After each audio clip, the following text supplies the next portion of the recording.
Buenas tardes. De verdad que gracias por esta participación, esta asistencia, pero en la fase de agradecimientos, antes de establecer las reglas de juego, déjenme darle las gracias en primer lugar a Casa América. De verdad que nos ha abierto las puertas. Esta es la segunda ocasión en la que presentamos. Hace 4 años presentamos La Voz de la Diáspora en este lugar. Entonces, de verdad que Casa América ha sido un gran aliado y esperemos que lo siga haciendo. Tiene toda la razón de seguir respaldando ese esfuerzo que está haciendo la región, están haciendo los distintos países. Estoy de verdad abrumado por la participación y la cantidad de gente que hay, ¿no? En segundo lugar, quisiera agradecer a Editorial Cálatos. Cálatos es una empresa que fue venezolana, que sigue siendo venezolana, pero que ya es española. Es una empresa que se instaló en el país, que lo está haciendo además con un trabajo de hormiga, produciendo muchísimos libros, produciendo muchísima literatura de alto nivel, participando en las ferias del libro, y de verdad que eso vale oro. Agradecer a 2 hormiguitas, que son Linda D'Ambrosio, que ha promovido el libro además con todo el cariño del mundo, porque ella misma es autora. Me tuve el honor de presentar su libro en Sexta República, que es nuestra agregaduría cultural, y a Alfredo Peña, que es el responsable de toda la fotografía, de mantener las redes con buenos datos. Este es un libro colectivo. Aquí escribe gente que está por aquí, por estos lados. En este libro participa Carlos Alberto Montaner, quien está en Florida. Posiblemente hagamos esto mismo en el estado de Florida y en Washington, presentando el libro. Alejandro Arratia, que debería estar, y si no está es porque no ha llegado, pero debería estar acá. Alejandro Arratia, quien fue director de la Oficina Central de Personal de Venezuela, un poco ministerio del sector público durante los gobiernos de Pérez y Caldera. Está por aquí también otro autor, que es Carlos Raúl Hernández, ahí anda por aquí, doctor en Ciencias Sociales, politólogo, profesor de la Universidad Central de Venezuela, pero además autor. Él mismo tiene un libro sobre Latinoamérica hecho de manera individual. Y la panda de amigos con la que hemos escrito este libro, que surge de la amistad, del trabajo conjunto y de una experiencia en Grecia. Están Trino Márquez, doctor en Ciencias Sociales, Leonardo Vivas, doctor en Ciencias Sociales, todos egresados de la misma escuela, de la misma área de trabajo. Gustavo Portillo, quien desafortunadamente hoy padece una terrible enfermedad. Alejandro Oropesa, que hoy se encuentra en el exilio, director del observatorio Hannah Arendt. Y agradecer también a un panel de lujo realmente, ¿no? No sé por dónde comenzar, si por mi derecha o por mi izquierda. ¿Por dónde? Ah, bueno, ok, ya lo dijeron, me lo pidieron. Erika es sociólogo por la Universidad Nacional de Colombia y doctora en Relaciones Internacionales por la Universidad Autónoma de Madrid. Cuenta además con diversos estudios de posgrado del Centro de Estudios Políticos y con diversos y constitucionales, la Facultad Latinoamericana de Ciencias Sociales, Flaxo, y del Instituto del Banco Mundial, entre otros. Ha sido estudiante e investigador visitante de las universidades de Carleton, Canadá, Copenhague, Dinamarca, etc. Además, es miembro de la Fundación Alternativas, donde es responsable del área política y latinoamericana, ¿no? El currículum es más o menos extenso, pero la van a escuchar y van a darse cuenta de que en efecto maneja el tema. Venimos ahorita de un programa de televisión, de un diálogo sabroso sobre el tema y las dudas y las interrogantes planteadas en el libro. Tenemos acá a Manuel Alcántara a mi izquierda, absolutamente reconocido en toda España y en Latinoamérica. Dirige en la universidad, o dirigió hasta hace poco, o sigue dirigiendo, está a punto de salirse del Instituto de Estudios Iberoamericanos. Ha publicado intensamente y sigue publicando y haciendo investigación en el área de la política, las elecciones en Latinoamérica, etcétera, ¿no? Digamos, un personaje reconocido y respetado en el mundo de los estudios iberoamericanos. Por otro lado, tenemos en nuestro extremo a Manuel Hidalgo, y vino corriendo de la Universidad de allá de Leganés o Getafe. Getafe, vino corriendo, dice que no hay avión y no pudo llegar antes. Es doctor en ciencias políticas, ha sido testigo electoral, ha trabajado en Venezuela, ha trabajado en Colombia, también, digamos, a pesar de la cara de joven que tiene, esconde un enorme trabajo, una enorme capacidad, está produciendo artículos, incluso con profesores amigos que hoy están en el exilio. Ha sido profesor en la Universidad de Stanford, en USA, en Estados Unidos, es profesor y vicedecano en la Universidad Carlos III aquí en Madrid. Hecha la presentación, entonces déjenme establecer las reglas de juego. Cada uno de nosotros va a hablar 10 minutos, 12 minutos a lo sumo, para poder presentar un poco los ejes del libro y las reacciones al texto, que yo creo que vamos a generar una interesante polémica en torno a lo que ocurre en Latinoamérica. Entonces, hacemos así, presento un poco el bosquejo del libro e inmediatamente cedo la palabra vamos a arrancar con Manuel Hidalgo después, que es el único que no ha estado en el programa y que venimos de una interesante discusión. El proyecto nace de un taller que se realizó en Grecia, y un grupete de amigos que recibimos la invitación, que somos profesores en la misma universidad, que compartimos departamento, además compartimos, más allá de la actividad académica, una gran amistad. Decidimos presentar un paper en ese congreso y crear una mesa redonda. Creamos una mesa redonda alrededor de Latinoamérica y nos hacíamos las siguientes preguntas, ¿no? ¿Por qué arraigan con tanta fuerza las ideologías totalitarias en Latinoamérica?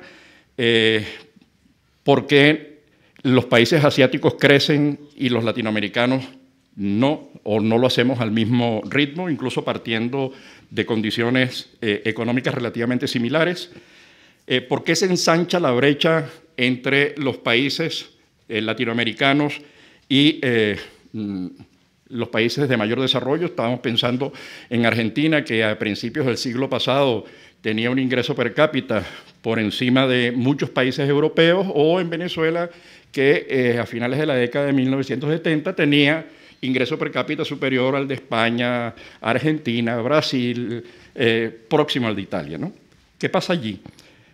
¿Cuál es el papel de las élites?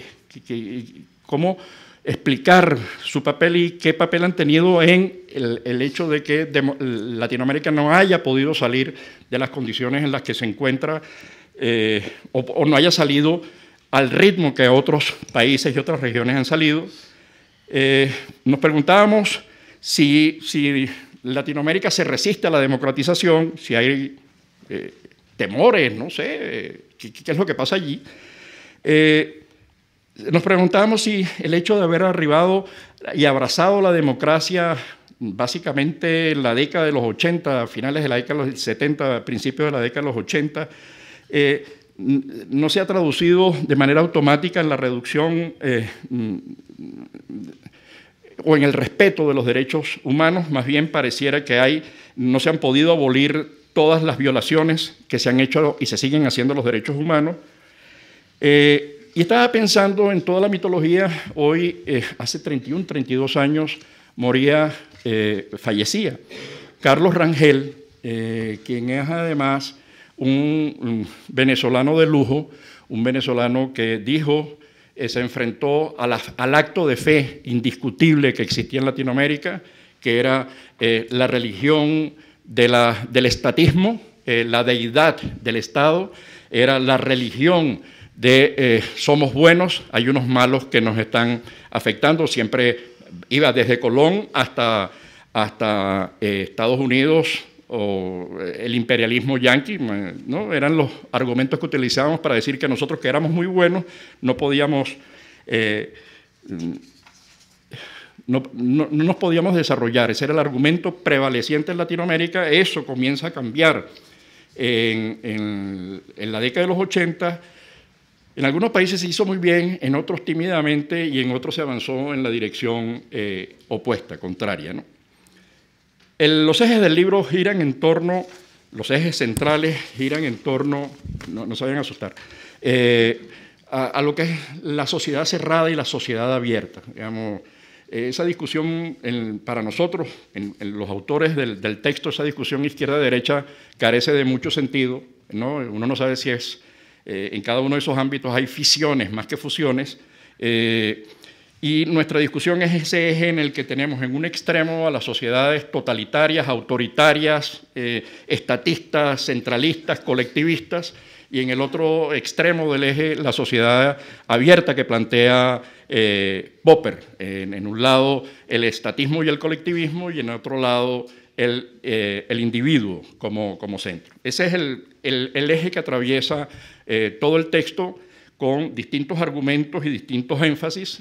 Discutimos todos los planteamientos de Platón, en donde el individuo debería dejar de existir, se reivindica lo colectivo, reivindicamos allí a Pericles, reivindicamos allí los orígenes del pensamiento democrático, y cada uno de los autores va trabajando distintos temas. En el caso de Carlos Alberto Montaner, el eje es la libertad de expresión. En el eje, el planteamiento de Alejandro Arratia es el tema de la institucionalidad, el rol de las instituciones y por qué Latinoamérica no ha sido capaz de construir instituciones sólidas. El argumento de Carlos Raúl se centra fundamentalmente en esa polémica muy actual, además del multiculturalismo y diferencialismo, y cómo esos nacionalismos que impiden la pluralidad, que son fuente más bien de modelos totalitarios, todos esos ismos que estamos conociendo, los ecologismos, los extremismos que proliferan ahora y que son una especie de retrovirus de aquellas cosas que ya no se podrían decir hoy, como la lucha de clases, la confrontación Estado central, periferia, esas cosas que ya suenan como rancias y herrumbrosas, ¿no? Entonces, ese es el eje central de la discusión.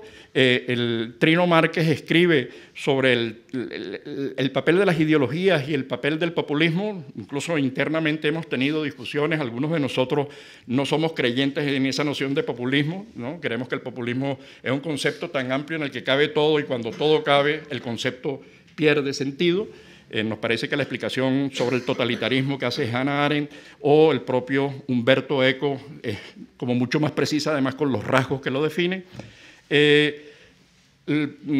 Leonardo Vivas trabaja todo lo que es los derechos humanos y cómo han sido violentados en toda la región, en México con los ataques a los periodistas, en Venezuela, que es el peor de los regímenes, no lo decimos nosotros, lo dice la Bachelet, cómo eso desaparece del mapa, cómo se ataca, se mata, se asesina a la gente por parte del Estado, cómo muere la gente por no tener acceso a las medicinas o a los alimentos, cómo muere la gente por no tener acceso a la salud, cómo estamos hablando de los problemas relacionados con la desnutrición que están acabando no solo con el presente, sino con las generaciones futuras. El otro autor, que es Gustavo Portillo, trabaja todo el tema de la definición de democracia, la discusión entre democracia participativa y democracia representativa, aborda toda esa polémica que tiene mucho sentido en el caso venezolano, y no solamente en Venezuela, sino también en otros países. Se adjetiva la democracia, pareciera que eso es lo moderno, que eso es lo que da nota, la democracia participativa y protagónica. Entonces, cuanto más adjetivos, menos democracia al final. Toda esa discusión la aborda Gustavo Portillo. Y Alejandro Oropesa se dedica y centra el análisis en el tema de la acción pública y la participación política y las regresiones de los procesos democráticos, ¿no? Es decir, esa cosa que estamos viviendo hoy en Chile, lo que vivimos en Ecuador, lo que estamos viviendo obviamente en Venezuela, en Nicaragua, que son las estrategias de los actores políticos que actúan frenando la democracia, impidiendo su desarrollo completo. Voy a dejar un montón de cosas fuera de los argumentos centrales del texto porque si no me llevaría todo el tiempo y la idea es que esto se convierta en un espacio de debate y de discusión y con eso lo que hacemos es cerrar diciendo que la discusión para nosotros está centrada entre democracia y autoritarismo, entre sociedad cerrada y sociedad abierta. Y ahí hay un continuo, ahí hay matices, pero ese es el centro del debate, el centro del planteamiento del texto. Entonces, sin más, le cedo la palabra a Manuel Hidalgo, profesor de la Universidad Carlos III, politólogo él y conocedor de la realidad latinoamericana. Gracias. Bueno, buenas tardes a todos. Gracias, Tomás, por esta invitación a participar en este panel y por darme la oportunidad de leer este libro. Yo destacaría una serie de cuestiones, ¿no?, de entrada. En primer lugar, yo creo que es un libro oportuno, ¿no?, por algunos eventos que están teniendo recientemente en la región y que ponen de nuevo sobre el tapete el tema de democracia y autoritarismo. Creo que además, en cuanto a la temática, se abordan temas clásicos que ya se han destacado, pero luego el libro, y corrígeme, o podemos luego entrar en eso, al final lo que es un alegato es en contra de lo que se ha llamado el socialismo del siglo XXI, ¿no? Yo creo que al final eso es un poco lo que cose mucho de los trabajos que está de trasfondo, ¿no? Es una lectura como más centrada en ese periodo, ¿no?, sin descartar cómo se abordan esos temas clásicos sobre los que podemos entrar. En todo caso, yo creo que el libro, y por eso agradezco la oportunidad de haberlo leído, acostumbrado a hacer otro tipo de trabajo, tiene un tono más ensayístico, ¿no?, más panorámico, de cubrir muchas cuestiones, y creo que al final plantea más preguntas que respuestas que tiene. Y creo que eso en parte es muy positivo porque fuerza al lector a pensar sobre determinadas cuestiones, algunas bastante abstractas, ¿no?, pero al final uno se queda con ganas de pues, que hagas una tercera edición, ¿no?, y que incluyas, entre otros, algunos textos, yo creo, un poquito más empíricos, ¿no?, que arrojen, digamos, un poco más diversidad, ¿no?, sobre una, yo creo, dinámica que es compleja, como todos sabemos, porque cuando hablamos de América Latina hablamos y el Caribe hablamos de una región muy compleja, ¿verdad?, y cubrimos distintos periodos. Entonces, yo creo que en ese sentido, si entramos en un debate, habría que entrar a matizar, ¿no?, algunas cuestiones que se ponen ahí de relieve. En todo caso, yo lo que observo dentro de esa pluralidad en las aproximaciones es un compromiso, como tú decías, más con esa sociedad abierta de Karl Popper, ¿no? El libro rezuma mucho liberalismo. Creo que es bueno en cuanto a posición en ese sentido, pero a la vez a mí se me queda un poco corto en lo que es la defensa de la intervención del Estado, ¿no? Una cosa es irnos al extremo, ¿no?, de esos modelos centralizadores, estatistas y autoritarios, y otra cuestión, y tú lo has planteado en parte cuando hablamos de, por ejemplo, el sudeste asiático, toda la experiencia que fue incluso inicialmente de Japón, Taiwán, etcétera, ahí tenemos una intervención del Estado que es muy importante, ¿no?, para el desarrollo de estos modelos durante décadas, ¿no? Pero es verdad que también está el compromiso de las élites por un Estado desarrollista, ¿no?, en el sentido que los del sudeste asiático van a entender entonces, ¿no?, ese compromiso y ese win-win, ¿no?, y ese sacrificio a corto plazo para ganar a medio plazo. Claro, habría que entrar ahí luego en otras variables que son diferentes cuando comparamos América Latina con el sudeste asiático. Podríamos entrar sobre ello si quieren. Pero en todo caso, yo en cuanto a la intervención del Estado sí que sería más partidario de mayor intervención del Estado, no irme a ese extremo, pero yo creo que, como se está mostrando ahora incluso en algunas políticas que vienen por algunas organizaciones internacionales y algunos gobiernos, el consenso de Washington debería quedar un poco atrás y creo que habría que articularlo con mayor intervención social e inclusión. Yo creo que eso no cabe duda y algunas políticas incluso del Fondo Monetario para la región van en esa dirección en cuanto a proyecciones, y ahí yo creo que habría que construir capacidad estatal, algo que por cierto no está presente en Venezuela, pero que es un caso, yo creo, bastante extremo en la región, ¿no? Y también políticas fiscales importantes para llevar a cabo, yo creo, políticas más redistributivas y poner el acento en, como ustedes saben, en la salud, en la educación, etcétera, y en otros ámbitos, porque yo creo que estamos en una coyuntura muy diferente a cuando ustedes en parte escribieron el libro. Si vemos los 5 últimos 6 años, es el periodo de crecimiento de la región, ¿sí?, inferior a las 5 décadas anteriores, o sea que estamos en un proceso de desaceleración que yo creo que es importante y se ve en los últimos análisis, por ejemplo, de la CEPAL, por ponerles un ejemplo. Y creo que al respecto, cuando ustedes escriben este libro, yo creo que el tema del socialismo del siglo XXI está en el tapete, ¿verdad? Pero si vamos ahora a la región, ha habido transformaciones importantes y yo creo que el caso de Nicaragua, el caso de Venezuela, quedarían como casos que no sirven, yo creo, para establecer patrones, ¿no? Porque hay una serie de transformaciones que se están produciendo en otros países como sabemos, ¿no? No sabemos qué va a pasar en Bolivia, pero ahí se están produciendo transformaciones en Ecuador, ¿sí? Y la onda expansiva, yo creo que de Venezuela, más allá de los deseos que puedan tener algunos, es, yo diría, muy limitado y sería un contraejemplo para muchos, ¿no? Y por otro lado o hay varios elementos que han cambiado desde que ustedes escribieron este libro. Uno es el periodo de las commodities, que toca su fin, con todo lo que eso supone en la región, y también otros cambios que se están dando en el escenario internacional, entre ellos, ¿no? Lo que está sucediendo en China y otros países, que obviamente está teniendo un efecto en la región y que va a hacer que este año, como ustedes saben, el crecimiento sea muy bajo. Entonces, en ese sentido, yo creo que el libro es importante porque a mí me planteaba algunas cuestiones que yo en su momento incluso estudié con Manuel Alcántara, que está presente, ¿no? Que son clásicos en la región y que lo atraviesan y que está bien, pero yo creo que hay otros que yo creo que requieren matices, ¿no? Dicho esto, además, por ejemplo, no sé si recuerdo que es Ángel Oropesa, ¿no?, el que hace una revisión de cuestiones de democratización, ¿verdad? Pero cuando nosotros vemos la región en los años 80, 90 y la vemos ahora, yo creo que hay más grados de libertad en general. Por supuesto que podemos luego entrar en algunos casos, ¿no? Pero globalmente, en la región, yo creo que ha habido un avance importante. Hay que seguir profundizando, hay problemas importantes que se destacan en el libro que tú has mencionado. Pero igualmente, a mí me gustaría, y yo sé que siempre esto es un poco wishful thinking, ¿no?, porque uno no puede cubrir en un libro todo, ¿no? Pero yo creo que hay por ejemplo, un par de temáticas, si me permites, que yo creo que sí que deberían integrarse para encontrar sentido a algunas de las dinámicas que tiene que ver con el eje central del libro, democracia y autoritarismo.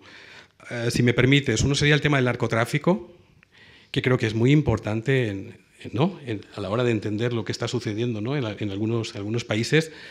Y el otro tema que me parece también muy importante es la corrupción política, que de alguna manera se mete en alguno de los textos, pero creo que no llega a ser tan neurálgico como yo creo que, como posteriormente se ha puesto en algunos conocimientos. Y también, aunque esté un poco presente, y yo creo que el libro es un alegato, como digo, en contra de esos modelos autoritarios, estatistas y centralizadores, yo creo que las divisiones sociales siguen pesando mucho en algunos países, y eso está atravesado mucho por el fenómeno de la desigualdad, que nos ayuda a entender, por ejemplo, ahora cuando cambia el ciclo de las commodities, cómo las movilizaciones en algunos países tienen esa raíz económica, ¿no? Porque al final una de las, no sé si decir tragedias, pero uno de los problemas de América Latina siempre ha sido, ¿no?, que esos ciclos de abundancia, ¿no?, de recursos o de crecimiento de los precios de las commodities no lleva aparejado cambios estructurales en los países, de tal manera que cuando esos precios caen, pues nos encontramos con determinadas realidades y dinámicas. Entonces, una de las, por ejemplo, de las cuestiones importantes, yo creo, de los últimos 15 años, ¿no?, o a partir del año 2002, 2003, del cual se beneficia de ese periodo también Venezuela, en parte, como ustedes saben, es cómo salen millones de personas de la pobreza y que se constituyen clase media en términos de ingreso. Y eso a partir del 2013-2014 se pone en riesgo en muchos países y por eso vemos determinadas dinámicas polarizadoras, ¿no? Entonces, en ese sentido, sí que me hubiese gustado, y yo sé que es difícil, ¿no?, por cómo están articulados los textos, que algunos autores entrasen más en esas cuestiones, porque porque yo creo que son importantes, y vinculados a eso, pues otros fenómenos que en parte vienen de la mano de lo que está sucediendo en Venezuela, como es el tema migratorio, ¿no? Y cómo eso pues está afectando algunas de las democracias de la región, ¿no? Pero bueno, tengo otras observaciones, pero dicho esto, yo creo que sí que estaría de acuerdo en algunos de los planteamientos centrales del libro en torno a esa defensa que se hace, me parece, del liberalismo, de la democracia, ¿no? de la propiedad, que es muy importante. Y luego tu ensayo, que pues tiene un espacio muy importante, ¿no? Cómo también aborda, que yo creo que va a vincular a la capacidad estatal, el tema del emprendimiento, ¿no?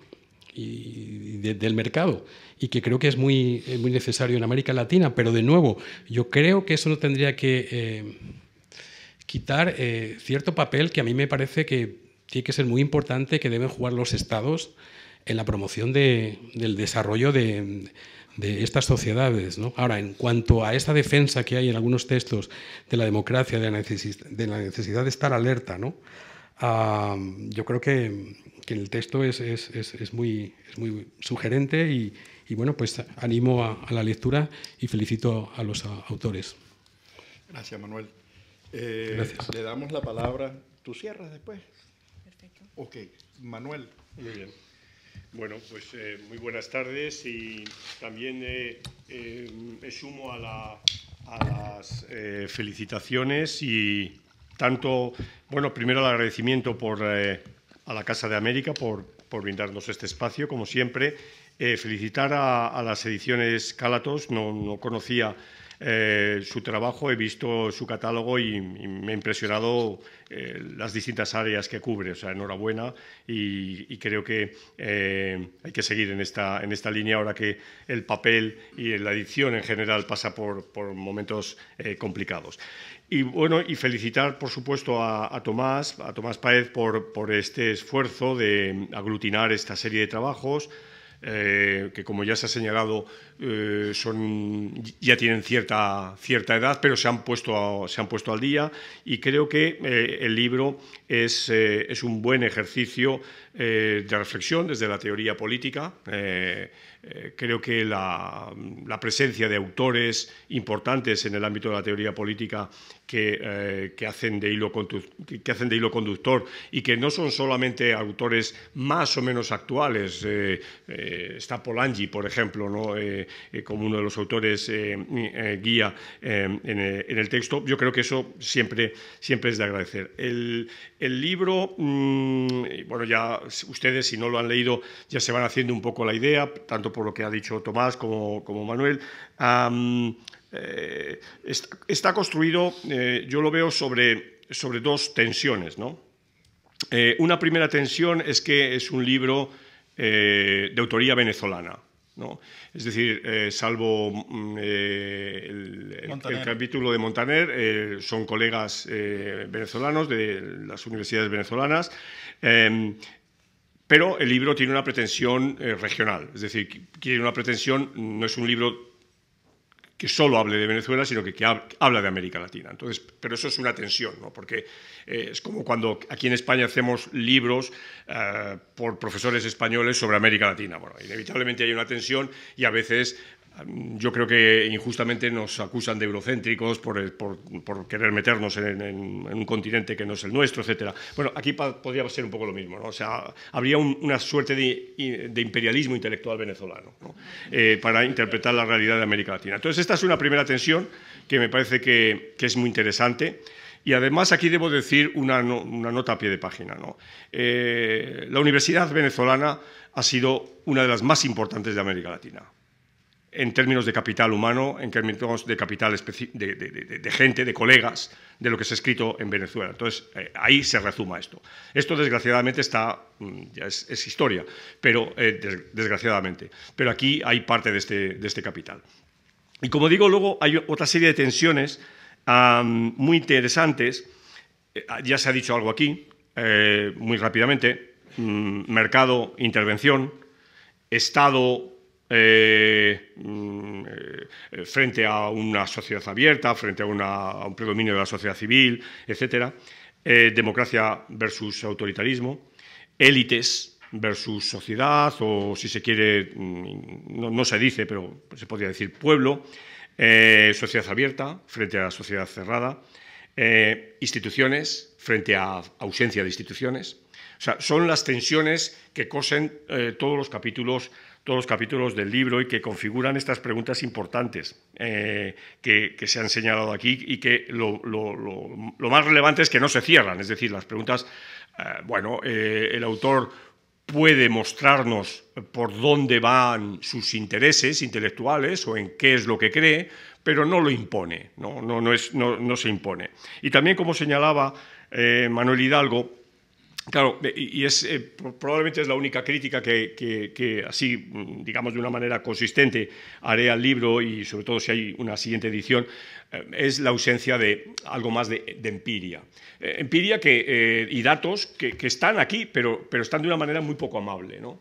Para eso tenemos las tablas, tenemos los gráficos, donde uno ve perfectamente en un pantallazo dónde está el índice Gini, o dónde está la evolución del Producto Interior Bruto, o dónde está la calidad de la democracia, o dónde están los niveles de participación electoral, etcétera, ¿no? Y eso, digamos que probablemente a lectores más acostumbrados a lidiar con temas de política comparada, pues lo echamos en falta, ¿no? O sea, yo creo que eso habría que hacer un esfuerzo por sintetizar mucha de la información que se da en el libro y ponerla en tablas, porque ahí es donde se ve precisamente la enorme heterogeneidad de América Latina. Y este es el tema, y subrayo mucho de lo que ha dicho Manuel Hidalgo.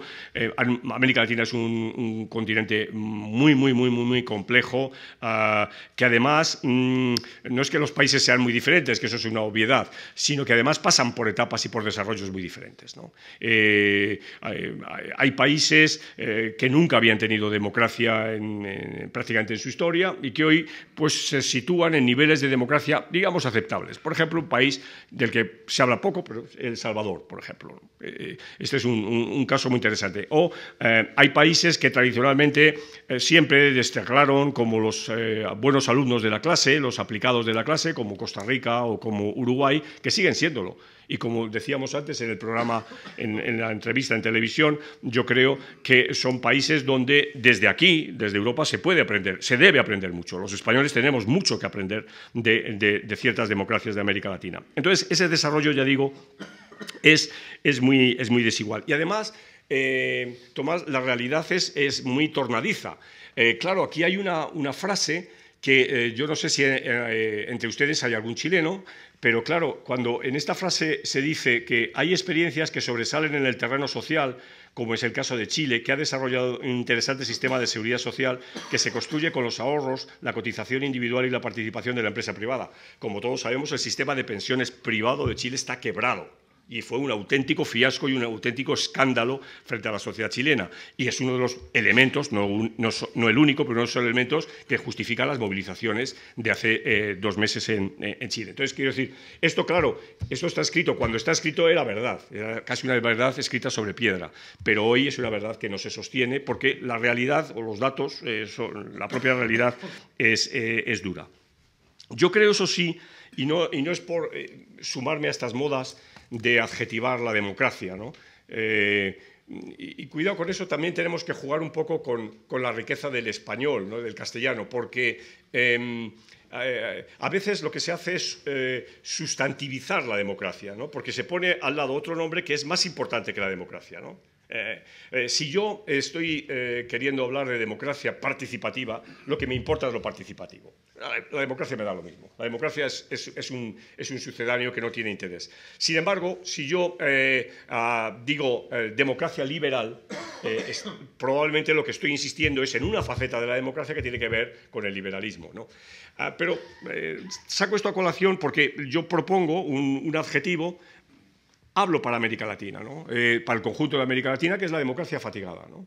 Es decir, yo suscribo que la democracia en general en América Latina, desde, pongamos ese año en clave de Huntington, de la tercera ola de la democracia, que viene a ser los finales de los 70, 78, 80, 82, que son las principales, son transiciones a la democracia en países principales en términos demográficos en América Latina, pero que, por ejemplo, para Venezuela no significa nada, porque Venezuela ha vivido 20 años antes de su transición democrática. Entonces, el año 78 no significa nada, ¿no?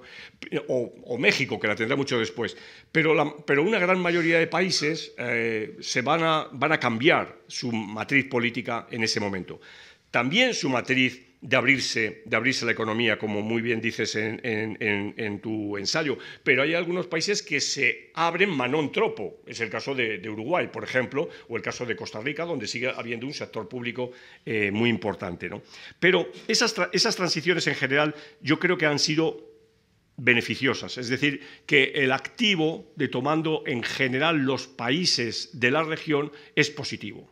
Claro, de nuevo hay que decir el fiasco de Venezuela, ¿no? Venezuela es un país que se pone como ejemplo de las democracias consolidadas en cualquier libro de política comparada que se abra, que se vaya a una biblioteca y se vea el año 90, Venezuela es concebido como un país ejemplar, ¿no?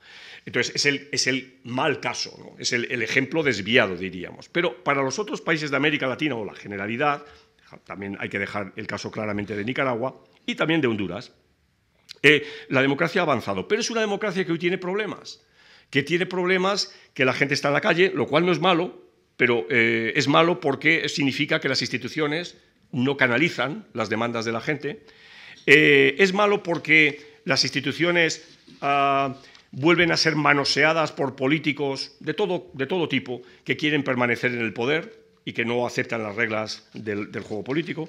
Es una democracia fatigada porque de pronto aparece una institución que es importante en todo Estado, pero de pronto aparece como protectora del orden político, que son los militares.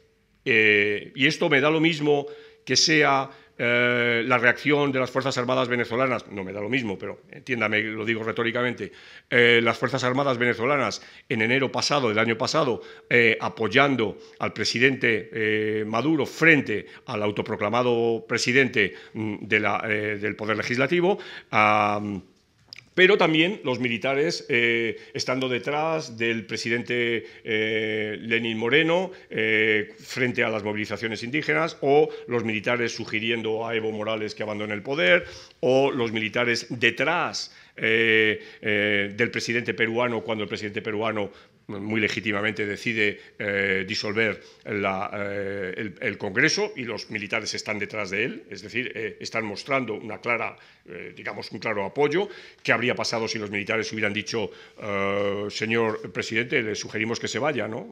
Habríamos tenido un serio problema. Es decir, lo que estoy señalando es que los militares de pronto, en el año 2019, han aparecido. O sea, estaban ahí. Es como aquel cuento de que se despertó y el dinosaurio seguía allí, ¿no? Pues los militares siguen allí, siguen y están presentes en el gobierno brasileño. El número de militares en el gobierno brasileño es altísimo y en puestos de mucha importancia, ¿no? Y esto hace que no haya capacidad de ese Estado, y también es una discusión que podemos tener, y yo creo que Manuel lo ha dicho perfectamente con el término técnico de capacidad estatal. El problema de América Latina es que no ha habido Estado. Claro, eso rompe una de las tesis fundamentales de aquí, ¿no? Y me van a decir, oiga, pero si la economía está... Pero es que es distinto.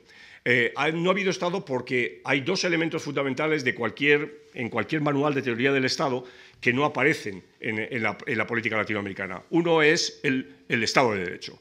El Estado de Derecho. No, es decir, un Estado que realmente defienda mis derechos, que están en la Constitución.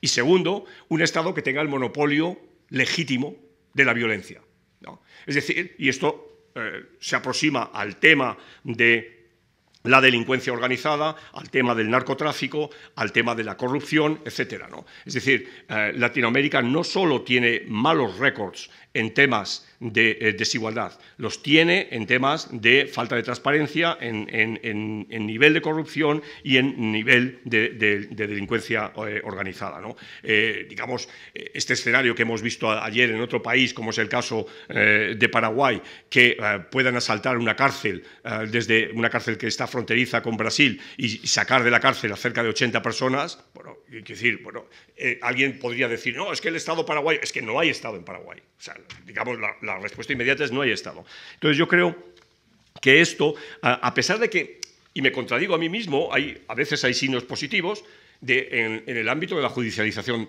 de la política. Nunca en la historia de América Latina ha habido tantos presidentes en la cárcel, y de países muy distintos. Es decir, los presidentes de Perú, los presidentes de El Salvador, el anterior presidente de Guatemala, el anterior presidente de Panamá, etcétera, etcétera, ¿no? Seguimos, y ustedes conocen, o vicepresidentes en el caso de Ecuador, etcétera. O sea, quiero decir que la justicia en algunos casos funciona, y ya digo, con independencia del color político, y eso podría ser una buena noticia. Bien, el libro tiene un recorrido por todos estos temas que es muy importante, y que está hecho con inteligencia, está hecho con dominio de la teoría política, como digo, y con pasión, evidentemente. La pasión es un elemento del ser humano y seríamos estúpidos de decir que el politólogo o el intelectual no tiene esta pasión, no tiene sentimientos, no tiene emociones y no tiene un compromiso con su tiempo, ¿no? Y el libro, pues en ese sentido, es parte de ese compromiso de una serie de intelectuales venezolanos sobre la realidad de su tiempo presente. Muchas gracias. Gracias. Erika. Bien, muchas gracias.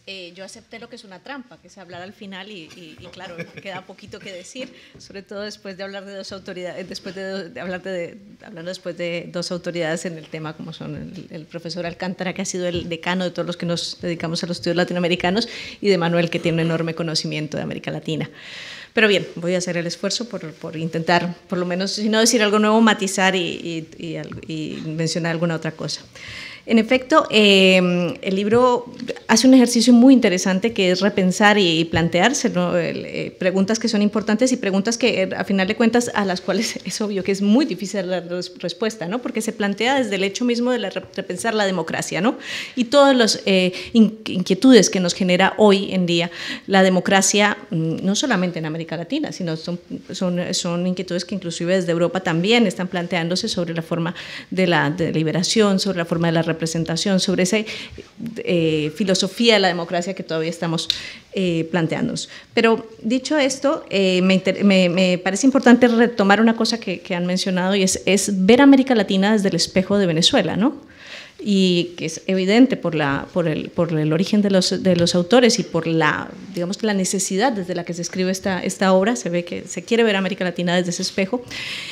Venezuela es hoy en día el espejo de los fracasos de América Latina, y no lo digo solamente por los que tenga como país, sino también, por ejemplo, el fracaso de la construcción regional. Es evidente que sí, que una salida para Venezuela necesitaría una construcción regional que no existe en este momento. Entonces, todos esos fracasos de América Latina, digamos que hay un gran espejo para verlos hoy en día, que es Venezuela. La incapacidad de salir de un determinado modelo económico rentista, del que no fueron capaces de salir ni los gobiernos anteriores ni el socialismo del siglo XXI. Ese es su gran fracaso, haber vendido un cambio que nunca se produjo. Es el fracaso de la democracia, cuando la democracia ha permitido que se deconstruya el Estado cuando el rey ha llevado a la deconstrucción de la propia democracia y del Estado como tal, al desmonte del Estado, a la pérdida de los recursos y, en últimas, a la pérdida de los derechos humanos y de una construcción de sociedad cohesionada. Hoy lo que nos enfrentamos es a una enorme división, y esa enorme polarización de la sociedad venezolana también nos impide escuchar otras voces, y esto nos pasa mucho en España, que estamos escuchando la polarización venezolana desde el punto de vista de los dos ejes políticos, pero no estamos escuchando a la sociedad civil venezolana, no estamos escuchando a esa academia venezolana que el profesor Alcántara mencionaba como que fue una de las más importantes, y es una de las más importantes de América Latina, porque esos cerebros siguen produciendo conocimiento. En ese sentido, para mí es muy importante leer este libro desde ese punto de vista. Eso genera una contradicción que ya ha sido mencionada, que es lo difícil que es generalizar sobre la región y hacer una lectura que es muy particular desde el punto de vista venezolano. Siempre lo decimos los latinoamericanistas, aunque siempre caemos en lo mismo, y es que generalizar sobre la región es muy difícil. Luego decimos América Latina es, porque no es, tendemos a considerarnos desde un principio identitario que es el de que somos una región en la cual hay enormes parecidos, pero como hay enormes parecidos también hay enormes diferencias. Creo que el profesor Alcántara las ha señalado.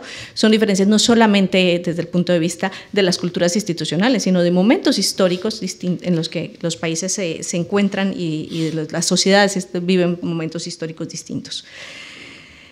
Sin embargo, eso también hace que las preguntas que se plantean, en general los temas que se plantean sigan siendo válidos y sigan siendo muy importantes para el conjunto de la región. Como yo decía, la generalización es peligrosa, pero por otro lado siguen siendo preguntas necesarias. ¿Hay que repensar la democracia? Sí, hay que repensarla porque evidentemente tiene déficits que han llevado a las enormes movilizaciones sociales que hemos visto, déficits que llevan a que buena parte de la población latinoamericana siga sin gozar de los beneficios del Estado y sin gozar de los beneficios de crecimiento económico. No he visto ni una cosa ni otra. Vemos que hay nuevos clivajes sociales que no están representados y que no han sido escuchados y que buscan su voz a través de otros sistemas porque no han sido canalizados a través de las instituciones, cosa que se ha señalado. Estamos escuchando las voces de nuevas reivindicaciones sociales alrededor del medio ambiente, alrededor de la igualdad de género, alrededor de nuevas identidades sociales, identidades y de construcciones de la identidad que no habían sido escuchadas hasta ahora y que requieren un canal para que la democracia les permita estar representados plenamente. Vemos el retorno del que se ha hablado mucho en la prensa y es especialmente a raíz de ciertas imágenes que se han visto en la respuesta a las protestas sociales recientes. Se ha hablado del retorno del militarismo, ¿no? Ya lo mencionaba el profesor Alcántara, que es cuestionable en el sentido de no se retorna a los golpes de Estado clásicos, pero sí se retorna a una presencia de lo militar, pero también esa presencia tiene una respuesta desde el punto de vista de la sociedad. Si revisamos las cifras del Latinobarómetro, encontramos que muchos de los ciudadanos latinoamericanos estarían dispuestos a ceder algo de democracia en función de que las cosas funcionaran mejor, ¿no? La democracia no es el régimen que nos proporciona vivir mejor, sino que lo que nos interesa, seríamos capaces de renunciar a algunas de sus características esenciales para que las cosas fueran mejor, ¿no? ¿Por qué se plantean esto los latinoamericanos? ¿Cómo viven para que se planteen la renuncia a la democracia? Y tiene que ver mucho con algo que ha señalado el profesor Alcántara, que es la falta de construcción de estados de derechos reales, ¿no? Cuando el Estado de Derecho no ha provisto, construido en democracia, lo que suponemos son democracias que operan plenamente, no ha provisto de derechos a las personas, no ha provisto de las herramientas para la preservación de esos derechos, no ha provisto la igualdad formal y real de las personas, pues se está dispuesto a ceder en lo que habíamos conseguido, que es la democracia. Entonces, digamos que esos planteamientos están ahí, son importantes. Hay que repensar el papel del Estado, hay que repensar su construcción institucional. ¿Hasta qué punto lo que ocurrió y ese desmonte del Estado que se produjo, porque se produjeron desmontes importantes en los últimos años dentro de los estados? Evidentemente los casos de Venezuela y Nicaragua son los más sangrantes, pero también en otros países hubo retrocesos en la construcción institucional. ¿Por qué se produjeron esos retrocesos en construcción institucional? ¿Por qué se retomó el excesivo poder que tienen los presidencialismos en América Latina y en detrimento de esa construcción institucional? Eso tenemos que preguntarnos, ¿no? ¿Qué pasó para que permitiéramos que algunas instituciones perdieran poder y fuera otra vez a parar en manos de un presidencialismo excesivo? Tenemos que preguntarnos por qué se denomina América Latina y por qué los estados latinoamericanos siguen siendo pluralismos violentos, es decir, son sistemas de representación donde hay unas elecciones formales, pero donde la violencia opera para el ejercicio del poder.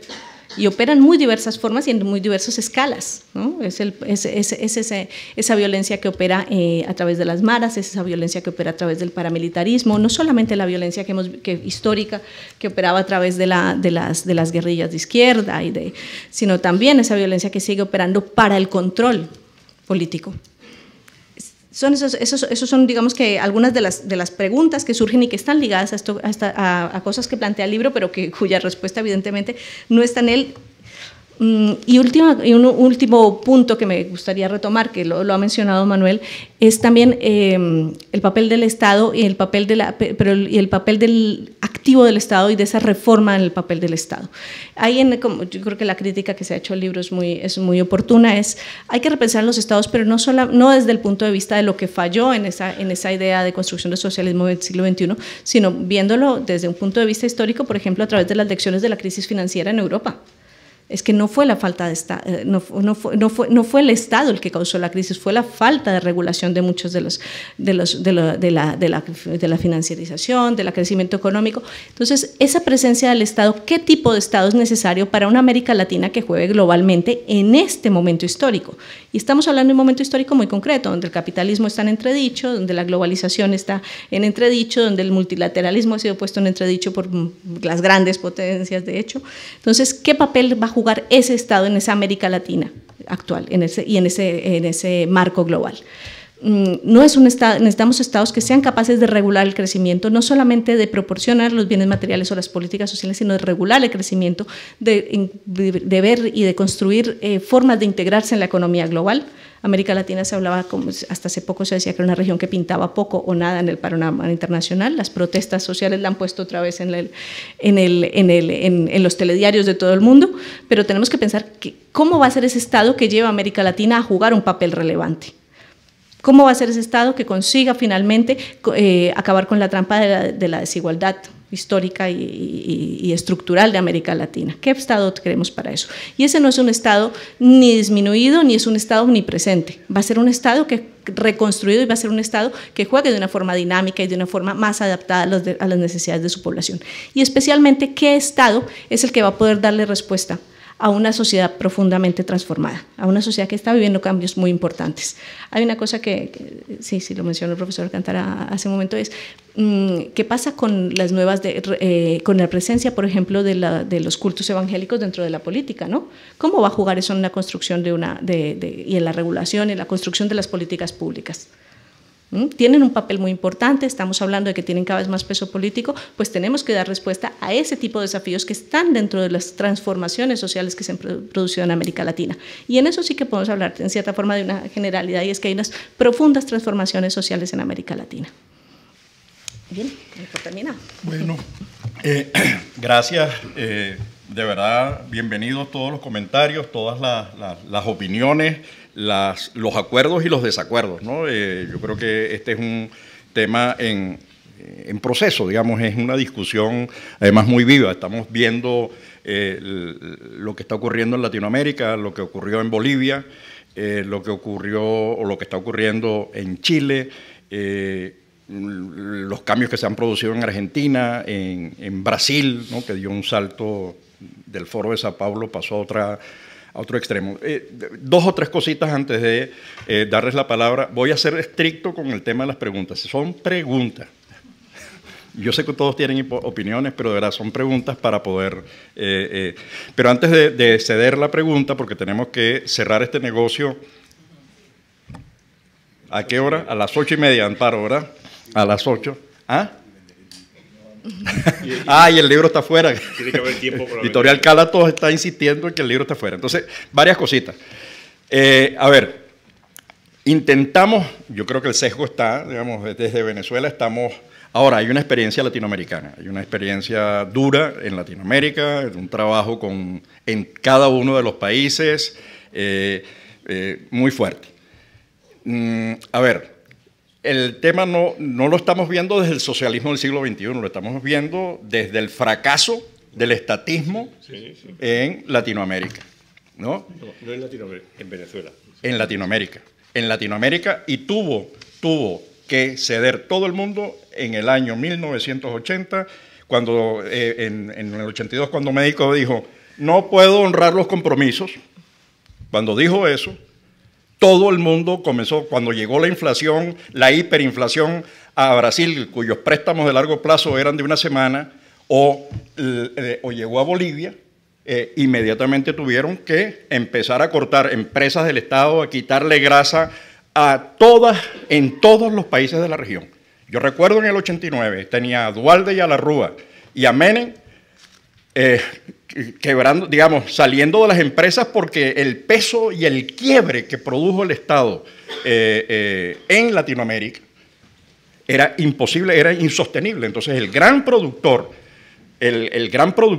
de atraso es un Estado obeso que se metía en absolutamente todo, interfería, impedía el crecimiento. Los niveles de productividad, Latinoamérica, la única, a largo plazo la economía es productividad. Si usted no produce bien, como decía el socialdemócrata Krugman, que es clarísimo, si usted no produce más de lo que está invirtiendo, sencillamente, si usted no tiene productividad, no tiene una mejor relación producto-insumo, usted está muerto en términos económicos. A largo plazo, y el único país que está entre los primeros creciendo es Chile, ¿no? Todo lo demás, bueno, digamos, Venezuela está, pero no es Venezuela, es Ecuador, son un montón de países que están en los índices de competitividad, en el Freedom House, que están los datos, están en una situación terrible. Pero además todos esos países abrazan la democracia y ese es el gran avance, es cuando se produce con la democracia, con la libertad, con la disminución del peso del Estado. Cuando digo disminución del peso del Estado, no crean que es esa postura liberal de desaparición del Estado. Ustedes tienen unos estados muy fuertes, lo podemos conseguir en el modelo nórdico.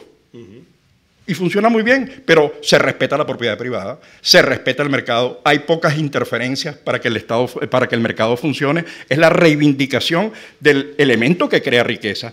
Y lo estamos viendo con todas las empresas del Estado que han quebrado en cada uno de esos países. Entonces, ese es un primer punto que me interesa aclarar. Productividad a largo plazo es la razón de ser de la economía. Y si usted no tiene productividad, usted no puede repartir, sino pobreza. La segunda es que hemos avanzado mucho con el modelo de la democracia y todos los países lo han abrazado. Y eso vale oro. Eso nos ha permitido crecer y eso le permitió a las economías latinoamericanas aprovechar el boom que hubo hasta 2008, 2007, el precio de los commodities, el crecimiento de China, que pasó de 0 al 10% de la economía comercial, y crecieron los países del Pacífico, los que se vincularon al desarrollo de China, al desarrollo de los grandes del Pacífico.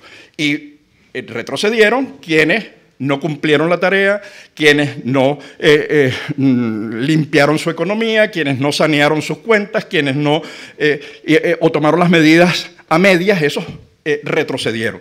Ahora, Latinoamérica, al final, cuando uno ve el inicio de la JUNAC en 1973 o después el Mercosur por los lados de 1991, nosotros vivimos de espaldas. Nosotros preferíamos una relación directa con Estados Unidos o con Europa. Incluso los ciudadanos conocían mejor París, Madrid, que Bolivia, porque es que además no hay infraestructura.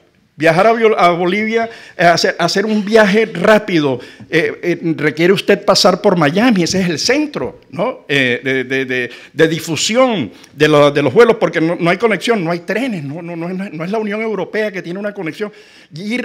Pasar por Cúcuta o llegar a Riohacha o llegar a Barranquilla, ahora es más fácil, pero hasta hace poco había que pasar con vaquianos los ríos, ¿no? Entonces teníamos una economía cerrada. Esa economía cerrada llevó hasta el año 1989. Nosotros teníamos un comercio binacional de 80 millones de dólares. Ese era el comercio binacional con Colombia. Venezuela-Colombia. Eso pasó a 7.000, casi 8.000 millones de dólares desde el momento que se hace la apertura. Pero es que la apertura no es solamente, el mercado no es solamente intercambio de negocios, intercambio de productos y servicios, es también intercambio de ideas, conocimiento, viajes. Comenzaron las líneas, nosotros llegamos a tener 7 y 8 vuelos diarios con Colombia, porque es el intercambio de lo humano, es el intercambio de la inversión, es el intercambio. Y eso ocurrió en la frontera Brasil-Argentina. Entonces, el tema no es el socialismo del siglo XXI, el tema es un Estado que en el caso del socialismo del siglo XXI, Nicaragua, de alguna manera Ecuador, y ahí está Lenín Romero sufriendo para tomar las medidas de reajuste, y es algunas de las consecuencias que tenemos en Bolivia, a pesar de que los números hacen aparecer otra cosa, o los números que teníamos en Argentina. Stiglitz, que es premio Nobel, eso lo retrata bien Carlos Raúl, Stiglitz, que es el asesor fundamental de la Kirchner, de la pareja Kirchner, al final, ¿en qué terminó eso? Bueno, Macri tratando de ordenar la cosa, que además tampoco lo hizo, y regresa, y están pidiendo cacao al Fondo Monetario Internacional.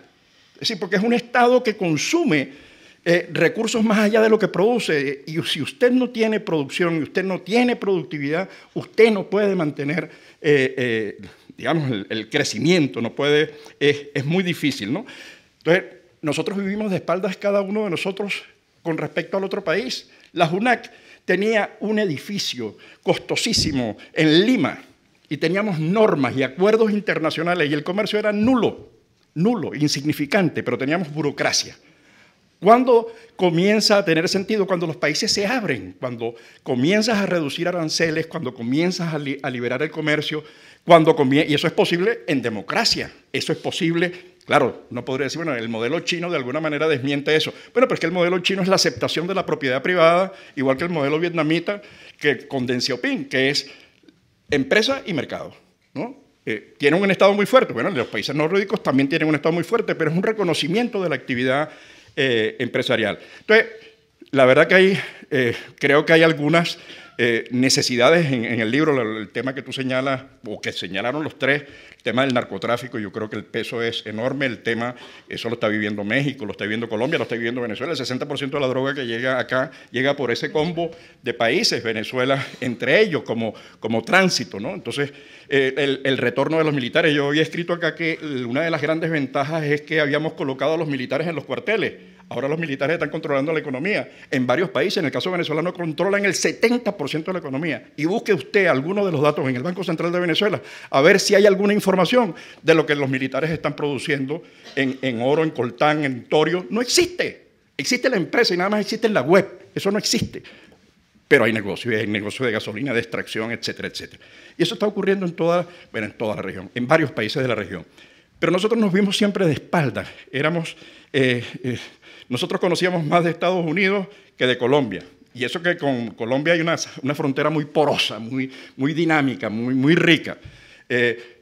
Conocíamos primero a París que a Bolivia. Si yo le pregunto a un venezolano o a un colombiano o a un boliviano que me dibuje el mapa de Latinoamérica desde México hacia abajo, no me lo dibuja. Igual que si nos preguntamos nosotros que dibujemos el mapa de África, no lo conocemos. No somos capaces de decir quiénes están en el norte. ¿Por qué? Porque estábamos mirando hacia otro lado. Estábamos mirando a Francia, estábamos mirando a Madrid, estábamos mirando a Alemania o a Estados Unidos, que era el centro de atención. El tema de la seguridad social, yo creo que ahí hay un debate interesante, el de los fondos de pensiones. Porque también es difícil mantener el estado de bienestar. Digamos, las dificultades para mantener el estado de bienestar. Entonces yo creo que más que señalar que los fondos de pensiones fracasaron, tenemos un gran, que en efecto, Manuel, tiene razón en la debilidad del fondo. La pregunta que tenemos que hacernos es las dificultades para mantener un sistema de seguridad social, para mantener un estado de bienestar. No es sencillo. Nosotros tenemos hoy, en el caso europeo, unas grandes dudas. Ha crecido las expectativas de vida de la población. Estamos hablando de 84 años hacia arriba. La gente cuando se pasa de los 70 comienza a incrementar los costos en salud en 3 veces. Eso hace difícil el tema. Pero además necesitas una población que crezca y resulta que parte de los países europeos tienen problemas para garantizar el crecimiento de la población. Incluso hay tasas de crecimiento negativo. Entonces, bueno, son dilemas que es necesario repensar, y yo creo que ese es un gran reto para Europa, que lo tiene enfrente y lo que tiene que discutir. Macron lo está haciendo en Francia y peleándolo durísimo con los temas de las pensiones, que son 42 sistemas de salida. Eso es complicado. Entonces, yo más que decir... lo que trato de rescatar es que tenemos un gran problema en el tema de la seguridad social que requiere nuevas respuestas que no son las que se han dado hasta ahora para poder encontrarle salidas al planteamiento. Un poco intento recoger intento responder algunas de las interrogantes. Y lo que sí me gustaría es que ustedes... Tomás, una cosa que no he dicho, ¿no? Que se citó creo en tu presentación, y que eso es un homenaje que está muy bien presentado y necesario, que es el homenaje a Carlos Rangel. Sí. No, Carlos Rangel, yo creo que el tiempo le ha hecho justicia de sobra. El libro, que es del año 75, yo lo leí siendo estudiante en la Complutense. Aquí era un libro muy polémico, pero nuestro profesor de historia, Tomás Mestre, nos lo recomendó vivamente como uno de los libros que había que leer. O sea que 45 años después está muy bien que lo hayas traído a colación. Te agradezco un millón, Manuel. Yo quiero contar una anécdota personal con ese libro. A mí me tocó participar en el salvamento de su esposa, Sofía Inver, en la Universidad Central de Venezuela. Tratamos de pelear para impedir la quema de los libros de Carlos Rangel. Y cuando leímos a Carlos Rangel, yo recuerdo haberlo rayado muchísimo, ¿no? Al punto que cuando lo volví a leer, ¿no? Porque yo estudié en una universidad, en una escuela de sociología en la que yo veía marxismo hasta en estadística, que es más o menos difícil. Entonces, cuando yo puedo aproximarme seriamente al libro, puedo leer el libro, le comento a un amigo, le digo, oye, pero este es un señor, yo me quito el sombrero, es decir, este es un señor que se enfrentó a la teoría de la dependencia, se enfrentó a toda la academia latinoamericana, y esa quería, además me da pie para concluir en una idea que generó debate en la entrevista de televisión. Entonces yo le estoy comentando a un amigo, un gran amigo, Emeterio Gómez, que venía del marxismo agrícola y después terminó siendo una persona del otro mundo, pues está viviendo en Barcelona, la cabeza se le ha ido, otro gran amigo, y le comento eso, y me dice, Tomás, ¿tú sabes lo que me dijo a mí un líder político venezolano? Le tiró el libro así y dice, destrózalo. No léelo, no analízalo, sino destrózalo. Porque Carlos Rangel generó una discusión con ese latinoamericano de las ciencias sociales y yo creo que nosotros necesitamos, y eso es una propuesta, una red global, una red en la que estén las universidades españolas, en la que estén las universidades, la academia, las organizaciones sociales, las fundaciones. Nosotros necesitamos crear un think tank, una red global, una red de relaciones que rompa con esos esquemas en los que lo hemos vivido en el caso de Venezuela. Cuando uno ve el tema ambiental, todo el mundo critica a Bolsonaro con las quemas. Nadie tocó a Evo, porque también hubo unas pequeñas quemas en el Amazonas desde la frontera con Bolivia. Pero lo que ha hecho Venezuela, el narco minero, lo que están haciendo quienes controlan el negocio del coltán, el oro, es una destrucción masiva. Y no ves a los ambientalistas diciendo nada.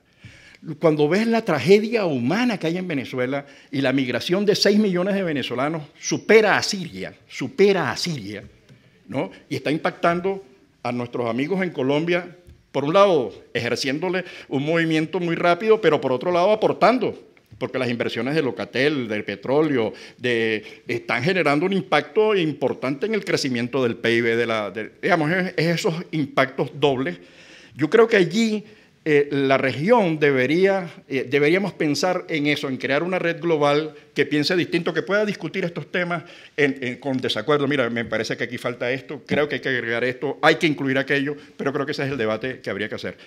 Te lo agradezco la introducción de Carlos Rangel, porque además está cumpliendo 32 años, murió el 15 de enero del año 88.